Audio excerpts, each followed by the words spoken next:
Hello, everyone. So I managed to drag Josh back. Recently, it's just been Lance, but now I got Lance and Josh, and we're here to do another one of these things we like to do as part of the Gray Fox Games experience, I guess you could put it. Before we dive into anything, if you're watching this video and you haven't subscribed or hit the button or shared or liked and all those cool things, we really would appreciate if you take the time to do that. I don't put the animation buttons, but Josh was kind enough to kind of just point down. So if you could do that for us, that'd be amazing. And as always, if there's something that you think you'd like us to talk about, that about the board game hobby, about board game publishing, about whatever, let us know. We'd be happy to, as long within reason, take that idea and run with it. So, hello, Joshua. Let's not limit people within reason. They can let us have it. Well, Hey I Lance, thanks for don't want telling to. me you didn't put the animations on there. Now I Yeah, look crazy. yeah, crazy. All right. So this is we were so Josh asked me to email him several ideas of doing a video, and it's like a teacher with a red pen. It's like I'll send him like seven, and he'll be like, no, no, no. And then I finally got him to say yes to one. So as you probably guessed from the title of the video, Josh and I are going to discuss board games with that are based off of an intellectual property. Now, those happen a lot in like there's tons of videos. I think like the Brothers Murph just did a video of best IP games ever on Board Game Geek. But I added a wrinkle. The IP in this situation has to solely be from either a movie or a TV show. Meaning something like there's very good Dune board games out there, but Dune existed as a book first before it became a movie or a TV show. Isn't there? There's a TV show that's, oh, there was a TV show. Now there's another TV show that's coming out. But regardless, I put that added wrinkle on it, and that actually kind of shortened the field a little bit. The other wrinkle I said when I said it, neither of us can pick Battlestar Galactica because Battlestar Because we Galactica. both already picked Battlestar Galactica. Exactly. So I want to take this moment for Josh to tell me his, if he has one. Do you have a favorite Battlestar Galactica game moment that you can remember of the many times you played it? I mean, honestly, there's too many to recount, quite frankly. I remember playing a very long game of Battlestar Galactica where we caught one of the Cylons, my friend Patrick, very early, and put him in the brig. And he was so dedicated to the mind game that he never revealed himself. He just spent hours trying to negotiate his way out of there. I mean, long enough that most of the players at the table were like, he can't be a Cylon. And it was like, yeah, but we're doing just fine without him. So I don't know that he actually ever got out, but I will never forget just never ending, glasses of wine, Patrick being like, but this time I swear. Rattling his can against the bars, Yeah. asking to be released. Um, my all-time, well, not my all-time because there's too many, but very quickly, my friend Jason, who would always take Laura Roslin as his character because he just wanted to be the president because he just loved having those quorum cards. Yeah. uh Whenever so for like the first like two actions that he ever did, he like, because Laura Roslin gets to take two crisis cards and then pick one and then put the other one underneath and then reveal the other. And so like the very first one he picked was an attack, and we're like, what are you doing? He's like, well, it was another attack. And it was like, oh, okay, well, I mean, I guess that's possible. I mean, you could draw two of those, but definitely our suspicions were raised. And then the next time he went, he picked like these two. He had two crises, and he tucked underneath. And then he picked this crisis that had like it was every single color was good except for red, but it had like a difficulty of like 18. It was just Mm. huge, and we're like, "What are you doing?" And he's like, "Well, he's like, this was way better. The other one was an attack, I swear. And this way, we can all put all of our cards in. It'll be fine." And so it goes around the table, and he says, "Well, I feel like." we've got this. So I'm just going to put in one really good card. And he flips his card into the middle, but like the wind or something catches it perfectly and it flips over and lands and it's a red five. And the entire table just looks at it. And all he says is, shit. Yeah, busted. Yeah. It was a glorious moment. But anyway, if you've never played Battlestar Galactica, it can be very difficult to And track those down. stories meant nothing to you. Yeah, yeah, exactly. But it's a very Thanks, difficult thanks game to for track coming down. and leaving the video immediately.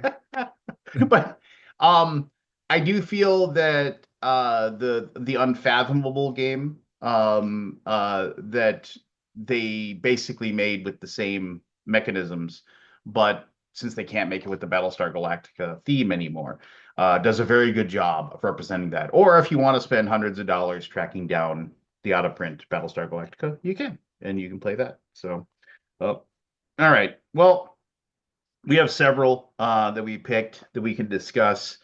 Since I just talked a lot, I'm going to let Josh take one off of his list, and then I'm going to see if he marks up with any of mine that I have written down here.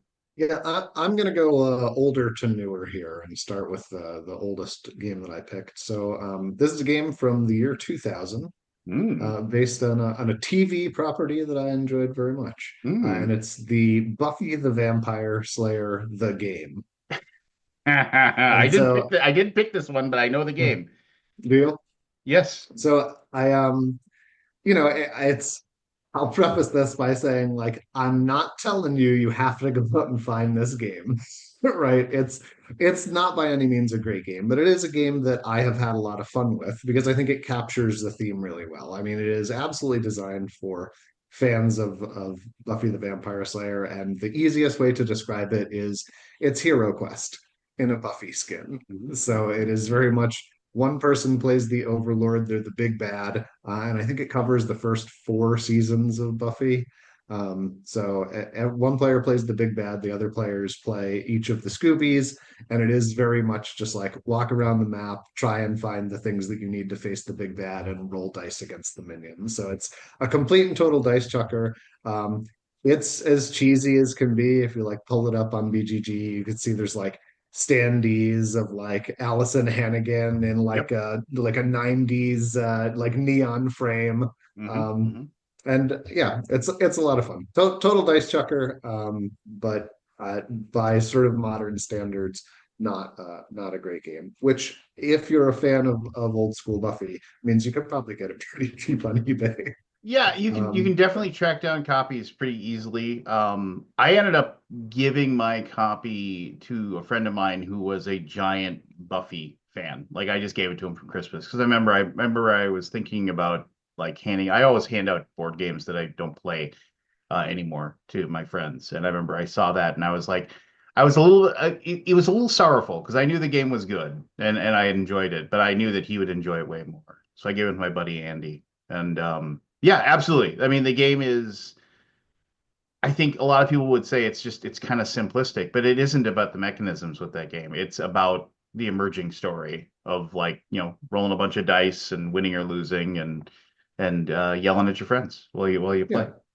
I mean, It- it's pure Ameritrash, right? Like it does, I think, capture the feel of the early seasons pretty well in that like it's pretty cheesy, right? I think mm, like I know there's a scenario where you fight the Master and there's one where you fight Adam, and then like I also know that there's like these action cards that are like it's very much just throw a handful of dice and then it's like if you're the vampire player and you have something you like turn it around to steal health from somebody, or yep, for the good players you can like surprise them with a wooden stake and then just dust a minion for nothing. So like it's got all these reversals. It's total beer and pretzels, but it's fun if you're a fan of the IP. And absolutely. shockingly, if you rule out books, it gets pickings for popular games that are based on movie and TV exclusively get slimmer. Yes, it does. It does. But um man, I mean, I got a list here, and some of them are way out there. But you went oldest first, so I'm gonna go with my Mhm. oldest one. I mean, I have one on my list that has never even been published. It's a print and play game, so I don't really think I can count that one.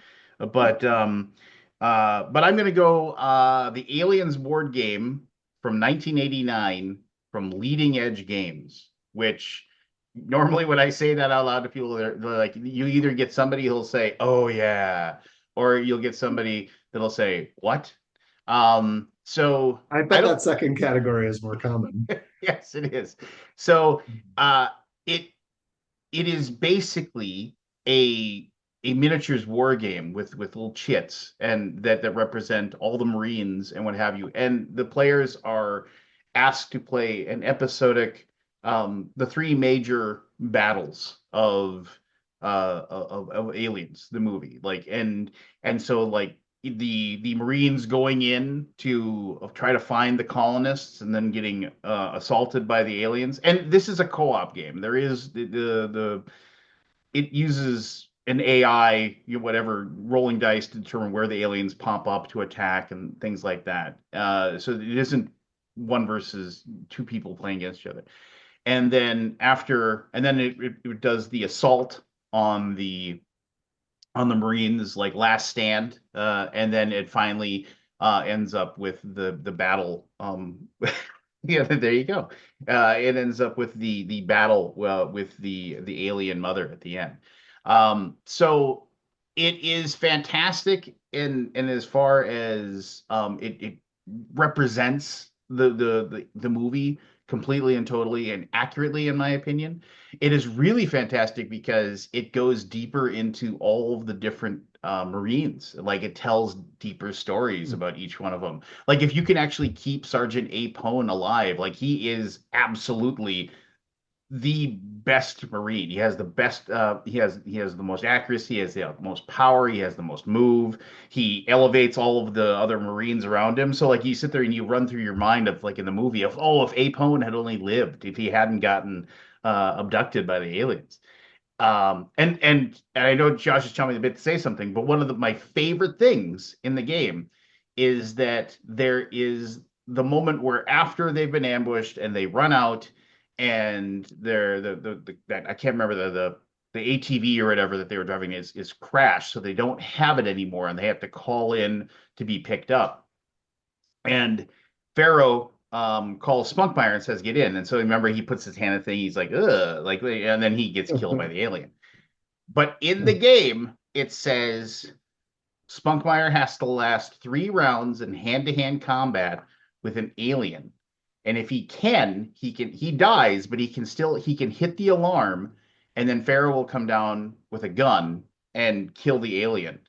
And they'll be able to leave it. You can airlift out, but then basically all the Marines get everybody gets new weapons, more ammo, everything like that, and the rest of the game kind of becomes a cakewalk because you have all and you have to basically roll. You have to roll 3 6s in a row for Spunkmeyer to live through 3 rounds of hand-to-hand combat, and it happened once when we played. It was like the most glorious thing. We were just so as our fully armored, fully just giant machine guns, just mowing down alien after alien, and like the final, just And throwing you felt three. like gods. You were like Yes, the alien threat was greatly overstated. yes, Greatly exactly. overstated. So, and sadly, it was like, I don't even know if Leading Edge Games ever made another game. I mean, they just made that one, and it's a game that can't be reprinted because of the fact that, like, obviously, it's the all the pictures of the people and everything are in that game. The rights to all those likenesses are long gone. But it was fantastic, and I have great memories of playing it. And I'm sure the copy that my buddy's copy just got thrown away all those years ago because it was pretty beat to heck. It looks like a neat game. Did it come with little cardboard standees and Yes. to start?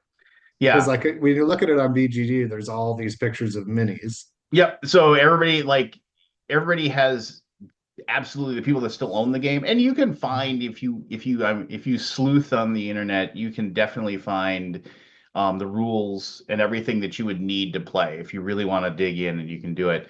And I used to go to a convention called Con of the North, and McFarlane Toys way back in the day had a license to make all of the Alien like action figures, like 9-inch tall action figures, and also had the rights to make all of the um the Marines and that were in uh Aliens. And so they made those. And there was a gentleman who made a like he put like three tables together and he with chipboard and PVC pipe and everything, he made that game, and it was in like 27 tubs with all those. And he hosted that. He ran that constantly for people to play Aliens the board that board game with this giant setting of it. And like he even had all the guns and he'd swap it. Okay, now you got a flamethrower, and you take it and put it on the action figure, and so everything was perfect. Yeah, I'm looking at minis on BGG here of people who've gone all out with this thing. I also saw the like paper map and cardboard standees, Yes. all frayed to heck. Um, that's neat. I think a lot of people agree with you that it's a deeply thematic tie-in game.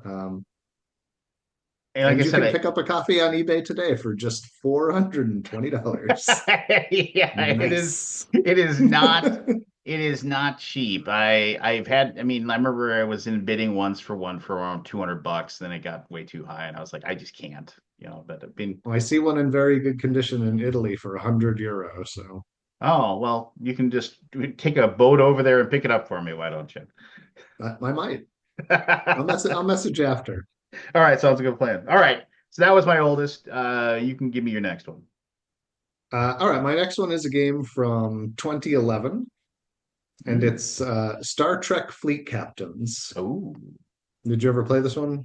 I have never played it, but I have definitely looked at it longingly a time or two. So it says 2 to 4 players on BGG, but I don't remember it being that way. I mean, maybe it comes that way with expansions, but as far as I remember it, this is a 2 player asymmetrical game, where at least the core set is the Federation versus the Klingons, and it's this mission driven game. So if you ever played anything like Nexus Ops, or I guess more recently, you might tell people if you've ever played anything like Twilight Imperium, that Hmm. it's one of these games where it's like, yeah, it's a space battle, right? But the way that you score points is specific to the cards in your hand, right? You get these mission cards to go out and do stuff. And so because the factions in this are asymmetric, the missions are very different. So there's an aspect of exploration in this game. Everybody has like their console at the beginning and then this wave of tiles between the two of you. And so you start not knowing what's in space. So you have this like, I get to go out and explore the final frontier moment. And then as you start to uncover more of these things, you open up these possibilities to score. And so for the Federation, it's mostly about doing science, right? Like you go and you find a nebula and you do some science, or you find a new life form and this gets you some sort of point. So you're very much into the like, we're going to boldly explore and seek out new worlds and new life. And then the Klingons just want glory in battle. So they're like, that's a nice science you're doing there. How about if we blow it up? And so you have these 2 asymmetric factions, each trying to do their thing. And it's really neat. The system uses, I think it's something like the hero click system, like the ships are on these bases that have adjusted stats when you start to take damage. And then the ships are also super asymmetrical, right? Like you have ships that are better for combat and ships that are better for exploration and ships that are better at science. And the Klingons have cloaking technology and the Federation doesn't. So it's a very asymmetric game that lets you play the roles really well. And as I recall, there's also like you get you can assign captains to different ships, so you get all these different captains, and you can spread them around, right? Like, am I putting Kirk on this ship? Am I putting Janeway over here? Am I putting Picard on this one? And like you get to mix and match the stuff. And if you're a fan of the IP, you get to have some really fun adventures that feel like Star Trek. But I think it also captures the game in a really satisfying way in that it has the exploration aspect, it has the spirit of the unknown, and then it has the asymmetry that lets you play as the faction that you want to be. And I know that they did do expansions. They did have a Romulan expansion. I think they did like specifically a Dominion expansion. Um, Mm. yeah, and so I think this one was fresh on my mind because I'm in the middle of season 3 of Picard, which is also amazing, just by the way. Yeah, no, no, they definitely picked it up with that season three. You made me think of it, and I almost added this to my list. Did you ever have you ever heard of Star Trek: The Adventure Game? It came out in the 80s from Nope. West End Games. Imagine two players. One person is like generic Klingon captain, the other person is Kirk. A board of planets that basically want like the Klingons want to, you know, just basically bring them under the Empire. The humans want to bring them into the Federation. And it has like a Tales of the Arabian Nights thing going on. Like it Ooh. has an adventure book as you go through it, and like depending upon read paragraph 417. If you're the Klingons, read this. And basically Hmm. you the other person you would read it back and forth, and they had all kinds of weird. It was definitely kind of this weird hybrid of a war game with Tales of Arabian Nights with a little bit of hex encounter stuff. I, Definitely it, a niche. it, you hooked me with the Tales of the Arabian Nights tie-in because I like games that are goofy and tell a story. But I got to tell you, until that moment, I had was looking at this on BGG while you were talking about it, and it just looked so terrible. It's like an empty paper board full of hexes, Yep. and then I saw a picture that just was a white piece of paper with a blue box that said landing party, and it just had a clipped corner chit of Kirk's head, black and white, and a crummy looking D6 in it. Yeah. And I thought, I appreciate that there's a lot in this world that makes me feel old, but when you tell me about games you played growing up, I feel like a new spring in my step lists. Yeah, no, I used to play that one with my buddy Mike all the time, until we basically had read every paragraph. And then it was like, oh, well, This one again? yeah, yeah, exactly. But no, No, no, but but to your honor, the fleet battle, that is, I played it once. I don't own a copy, and I do remember enjoying it when I played it. So, yeah.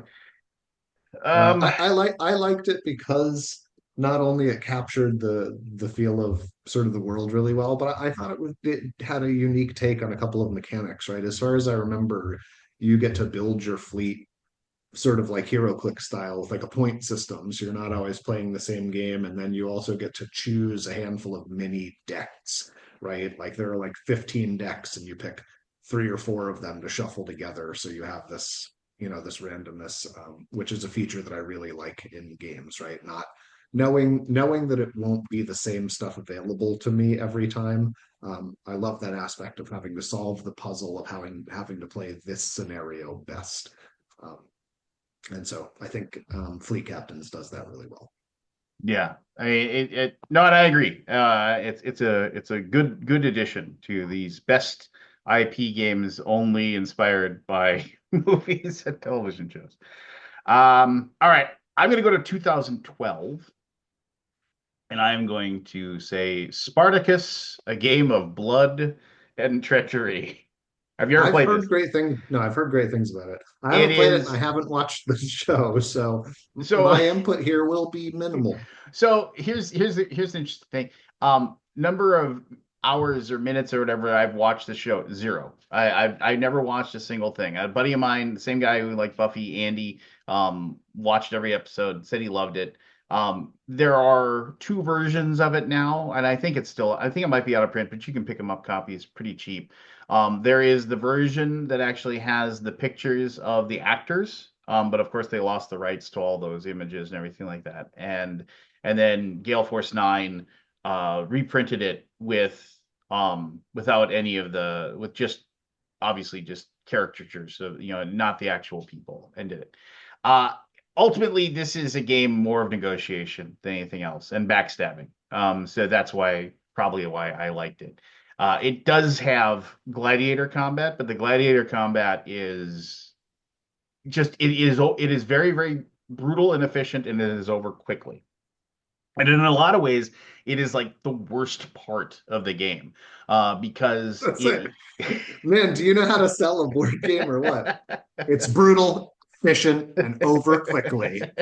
Oh, Well, no, that's the how gladiator. charming. That's the gladiator Sign me battles. up. Because it's one of those things where as you take damage, I mean, just like you would in real life, as you take damage in the game, you become worse. And so it's easier to finish you off. So once the first hit is made, you're most likely going to be down and Oh dead. my God, the board of this just has a giant blood stain in the middle. Yes, it does. But here's the thing about this game. Um, the you're trying to, and I forget the exact number, but you're trying to earn a certain number of prestige, and it's not a lot. It's one of those games where it's like, oh, the first person to seven wins, but there's lots of ways to get to that seven, and having one of your gladiators win a battle in the combat arena is one of those ways. But there's so many other ways you can do it by getting certain cards or winning certain wagers or bribing certain officials. And there is a ton of treachery. There is a ton of like, as soon as somebody has like their perfect plan in place, dropping a card and screwing them over. There's one of these really good things is you can say, because you get this bevy of gladiators, and you can say, okay, well, the person that's in charge gets to pick who's going to have a gladiator fight. And this house and this house will have a gladiator fight. And so one of them will say, well, I'll put forth, my champion or whatever. And maybe somebody else has a champion and they put forth their champion. These are the two people that are going to fight in the Do gladiator they fight. have to phrase it anachronistically like that? Well, then I will put forth my champion. Well, if you want to get into the game. But so then everybody will Right, wager to on it. really capture the spirit of the show you've never seen. Yes, exactly.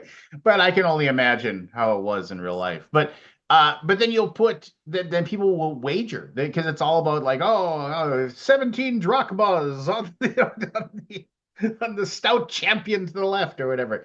And but one of the things you can do is like one of the cards is that you can say, oh, just kidding, I'm not putting my champion out there. After everybody like bets on you, actually I'm putting out, my water boy is actually going into and all of a sudden all these people that put all this money on your like A1 top guy, you send and you gladly lose the battle as the water boy has his head handed to him while everybody Because you else bet is. on the other guy? Yeah, and you bet on the other guy, exactly. And so all of a sudden, and so there's stuff like that. And it it is almost a perfect game. In my opinion, as far as like the theme, the fun, the yelling, the backstabbing, the treachery, all those things.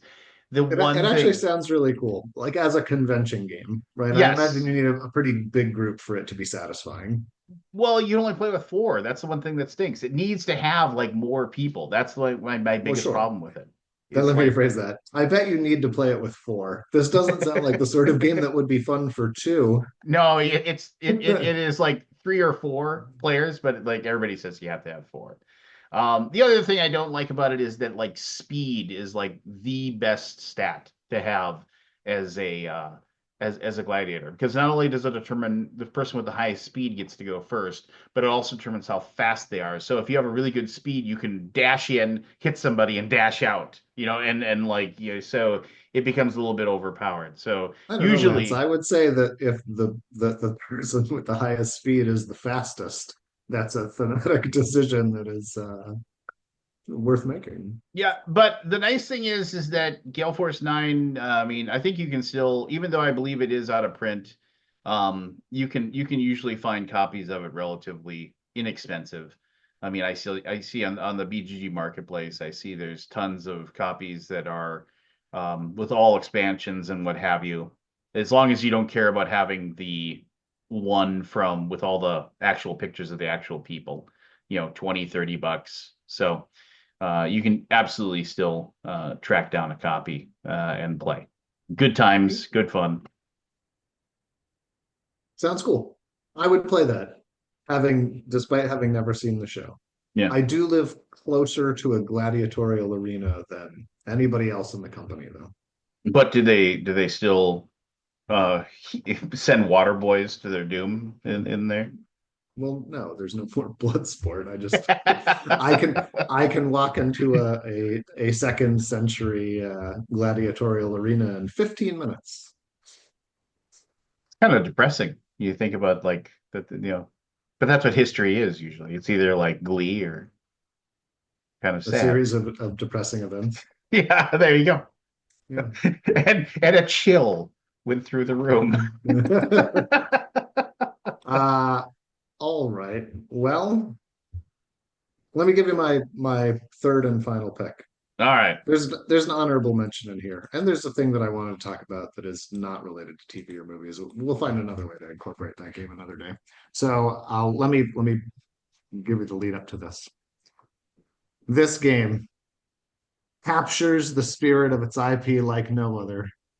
It's a purely immersive experience designed to make you feel like you are in the cockpit. Lupin Chewy.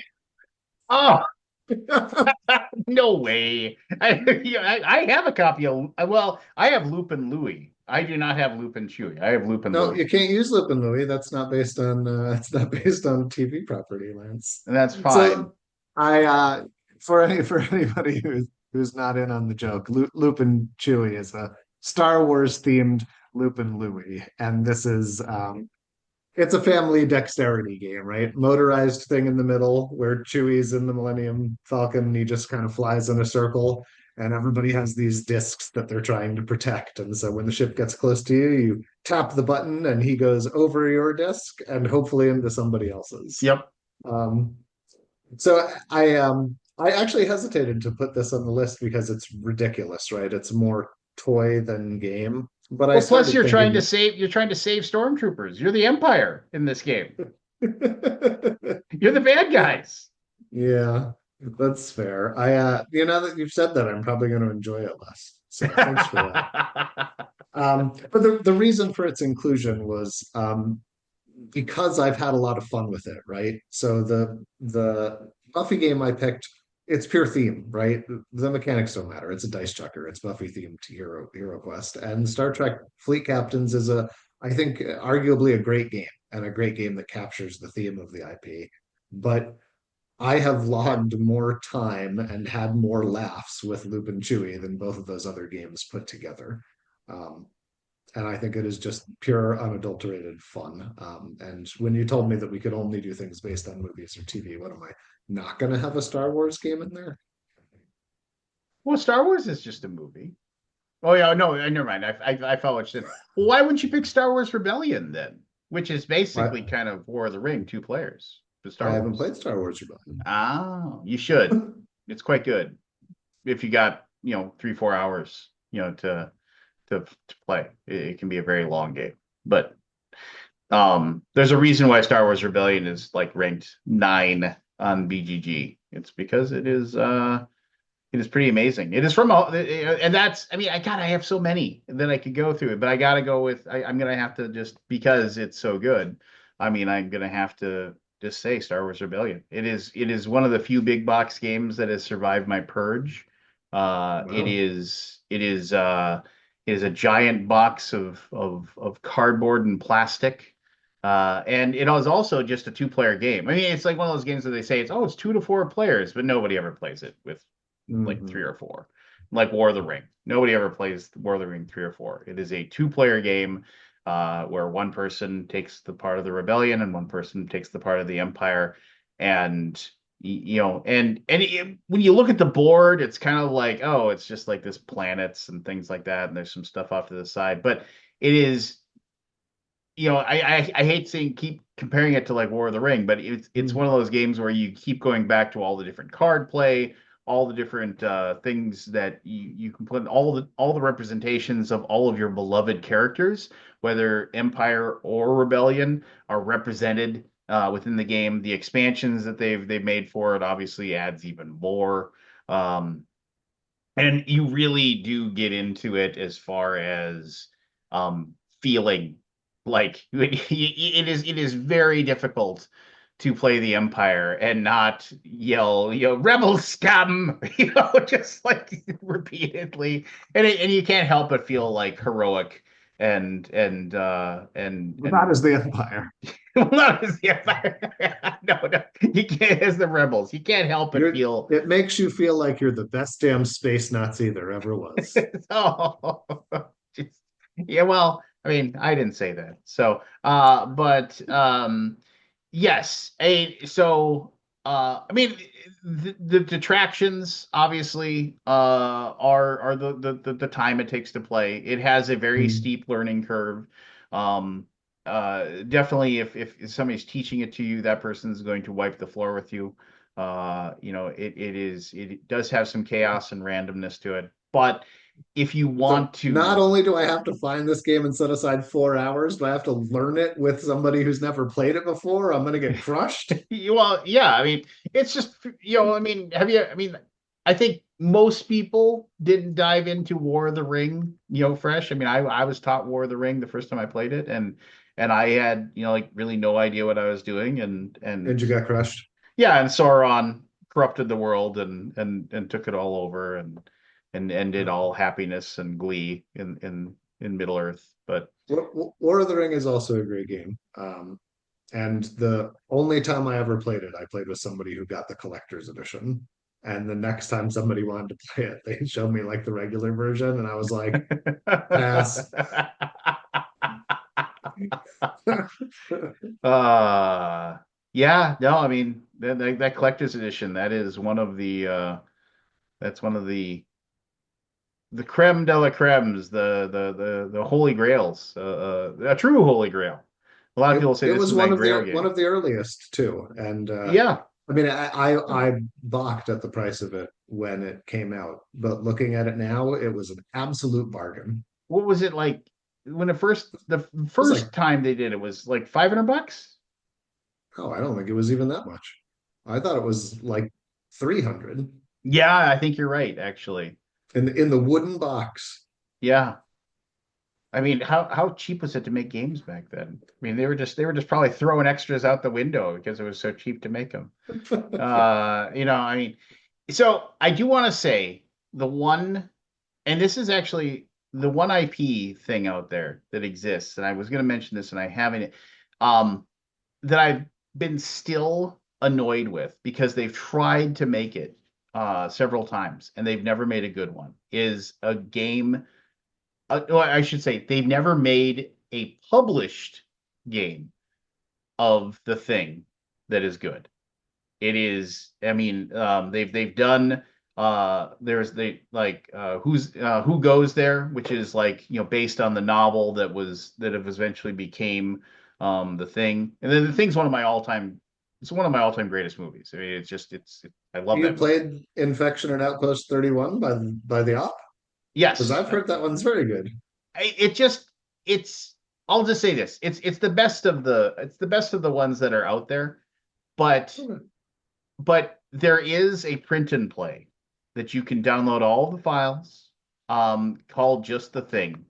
And it's pictures of the actual like actors and what have you. So back in the day when you could contact Arts That, Cow. that sounds unlicensed. Yeah, it definitely is unlicensed. But back when you could contact Arts Cow and have them make you a deck of cards for $3 or whatever it was, and I had this one made for me, and it is perfect as far as like Wow. representing the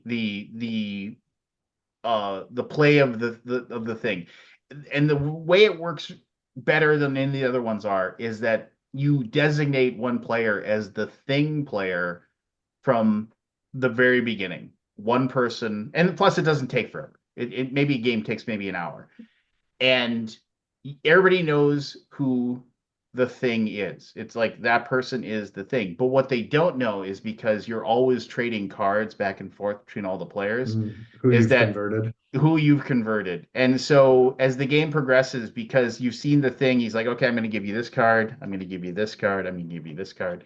And you Mhm. start handing those cards out to people, and they will and then and the thing, and you can't be, if your character like, oh, I'm going to be McCready, and then if McCready gets killed for some reason, you just take another card, and then that's the other Mhm. person that you are. And as you go through, the amount of terror you have, because you have to send people out on missions. You're like, well, you need to go out, and the helicopter's busted, but if we can get it fixed, we can be saved. So we need we need at least two people to go to the helicopter. And they're like, okay, I'll go. Who are you gonna take with? And everybody's like, well, I'll go help. Just like, and you have to Hmm. decide. It's stuff like that. And Hmm. my favorite decision at the end of the game is that the players all have to decide in that moment. They have to decide, do we have an infected person with us or not Hmm. at this point? And if everybody says we are clean and pure, Hmm. then you actually will call in a rescue and you'll have them come and collect you. But it has to be completely unanimous about whether or not that happens. And it says 2 to 4, but you can play with like 8. I've played it with way more than 2 to 4. And it has to be completely 100% unanimous. If one The person says no, you burn down the camp and you all die. But if there was any alien, like if there was anything player, then like you win as the players because but if you burn it down and you are all not infected, you lose because yeah, you died for nothing. And that's it fine. is It sounds like a game called Panic Station. Yeah, if you've ever played that, no, I because haven't. mechanically you described a lot of the same thing. Panic Station had problems, right? There were balance issues, and it clearly needed more development, but it had a lot of these same mechanisms that you're describing. And I really liked that game as a premise. If only it had worked. Yeah. But no, so if you go on to Board Game Geek and just type in the thing, it's I did a video for it a long time ago at Con of the North because we got done playing it. I mean, there's nothing more satisfying as the thing player that if you're the thing player watching all the players argue amongst themselves, it's like, look, nobody's a thing, nobody's a thing, and you know exactly who you've infected, and all you do is you just sit there and watch this like this maybe 1 minute argument turn into like 10 minutes of people saying, I am not going to vote to kill myself. It's like just we're gonna lose and we're gonna be so stupid if we die that way. Look at him. Look at him smile over there. Look at him smile. He's so excited for us to do this. So, if you want to take the time to print and play your own copy, I think the files are still available on BGG, and you can absolutely make it yourself. So, All there right. you Well, go. I'd be concerned that we're advocating for making bootleg copies of a game that's stolen the likeness rights from other people. But we've talked so long, I don't think anybody's going to make it to this point anyway. So we're probably fine. We're probably fine. We're probably If fine. if you made it this far, let us know in the comments. Yeah, that'd be awesome. Well, Josh, I know we got. I mean, I don't know what time it is in Albania, but I'm sure it's like dinner time or something for you at this point. Just about. I just want a 30-second mention for the fact that I'm shocked that neither of us put Firefly on the list. Takes too long. It's just Yeah, too long. It's it does just take too long. it's after hour 7 or whatever, I'm like I'm done. Yeah, But great. They captured the theme really well, but you're right. They needed a developer to sand some edges off that game. that was other yeah, I will agree. One of the most pointless online arguments I ever got into with somebody was who was cooler, Mac or Han Solo. Just like that was one of the most pointless, stupid arguments I ever got into in my entire life. And I was right because Han Solo is cooler. So, Sure. I mean, it's difficult to argue against the entirety of the Star Wars canon and half a season of Firefly. well, I not to brag about an online argument with some nobody that I don't know who it was or whatever, but I said, it's like he talked about how cool it was that like he just continued to misbehave, and I said, well, excuse Han Solo for I don't know winning his war. That didn't go Yeah, I over mean well. to be fair, he remembered Han Solo's name and you called Mal Mac. There you So go. Yeah. Yeah. Well, he'll always be Mac. I was just thinking of the thing, McCready. Anyway. All yeah. right, everyone. Thanks for taking the time to watch this. Greatly appreciate it. Do the things. Take care. And hopefully I can drag Josh back in for another one of these. When you come up with a good topic, I'll be here. Red mark. Red mark.